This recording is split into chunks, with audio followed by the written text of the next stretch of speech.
Bonjour tout le monde, la communauté Guest et Actu. Bon, j'avais prévu de parler soit de digital, soit de positionnement, de concept ou autre, mais il y a une bombe de cette semaine. Vous êtes peut-être déjà au courant. Il y a eu un vote à l'Assemblée nationale lundi soir qui rabote l'abattement fiscal à 30% pour les meublés tourisme. Donc, si vous étiez classé, vous avez droit à 71% d'abattement. Si vous étiez non classé, meublé tourisme, vous avez droit à 50%. Et là, l'orientation prise est la plus stricte, la plus sévère possible, serait de 30%. Alors, je dis serait parce que certes, ça a été voté à l'Assemblée nationale un peu en catimini, en début de semaine.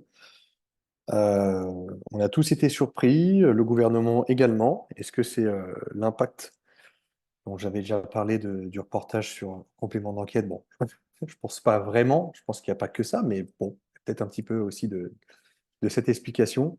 Ce qui est sûr, c'est que là, on entre dans une nouvelle ère potentielle. Où on entrerait dans une nouvelle ère. Ce qu'il faut savoir, évidemment, c'est qu'à ce stade-là, toujours pas rien n'est acté de manière définitive. Maintenant, il y a le Sénat qui va se prononcer. Bon, je vois pas pourquoi il ira à l'encontre de ces décisions-là, surtout que ça a été voté pour 100 voix contre 25 uniquement. Donc, grosse majorité qui a appuyé le texte de loi. Donc, l'article que je vous partage, je suis des lois. Il y a d'autres sources, hein. Il y a Capital, il y a France Bleu, bon, etc. L'article d'Eloi, c'est vrai qu'il est très complet, qui nous dit que l'abattement fiscal est confirmé à 30% uniquement, et puis à 71 ou à 50. Les plafonds de revenus sont sévèrement rabotés aussi, que les villes pourront réduire la durée de location de 120 jours à maximum 90 jours pour les résidences principales. Les passoires thermiques seront interdites à la location, qu'il y a sans doute aussi la question du DPE, du diagnostic performance énergétique, qui va entrer en compte, et que les villes ont en gros plus ou moins plein pouvoir sur des quotas, notamment hein, pour Saint-Malo ou me concernant, enfin, vous le savez par cœur, pour La Rochelle, entre autres. Voilà. Donc, affaire à suivre de très près maintenant dans les prochains jours, prochaines semaines. Le texte pourrait rentrer en application dès cette année par rapport notamment aux Jeux Olympiques, hein, par rapport à l'hémorragie qu'on a actuellement sur le logement, cette fameuse crise dont nous serions potentiellement, partiellement, totalement responsables.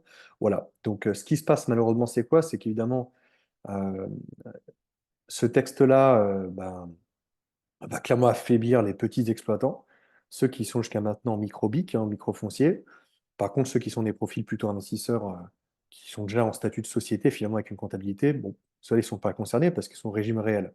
Donc, la question qu'il faut vous poser sérieusement maintenant, sans doute vous faire assister par votre territoire, hein, voilà, vous faire aider par des gens un peu spécialistes sur ces sujets-là, que ce soit comptable, fiscaliste, avocat, juriste, notaire, voilà, des gens d'office de tourisme de votre département.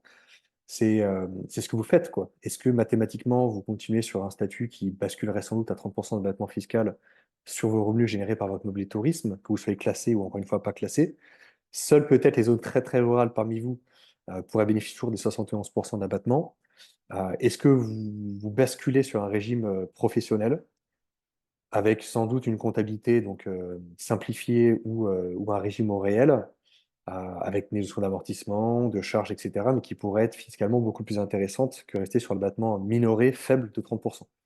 Voilà. Donc bon, désolé, on n'est pas toujours d'apporteurs de très bonnes nouvelles. Sur ce coup-là, c'est loupé. Affaire à suivre. Affaire à suivre. Prochaine étape, le Sénat et possiblement ce texte qui entrera en vigueur dès 2024. Voilà. Donc bon, à vous de jouer. On est là si besoin. D'autres interlocuteurs sont là aussi à vos côtés au niveau des territoires. Donc renseignez-vous au cas par cas, évaluez tout ça et voyez ce que vous faites par rapport à cette situation qui a comme but, on le répète, il faut voir ça positivement, hein, d'un peu rééquilibrer le marché, notamment immobilier, hein, à l'échelle de notre territoire, notamment sur certaines zones dites très touristiques. Je suis bien placé pour vous en parler. Allez, à la prochaine vidéo, on garde le smile, hein, on y croit, on avance, mais on se pose quand même les bonnes questions. Bye bye, ciao.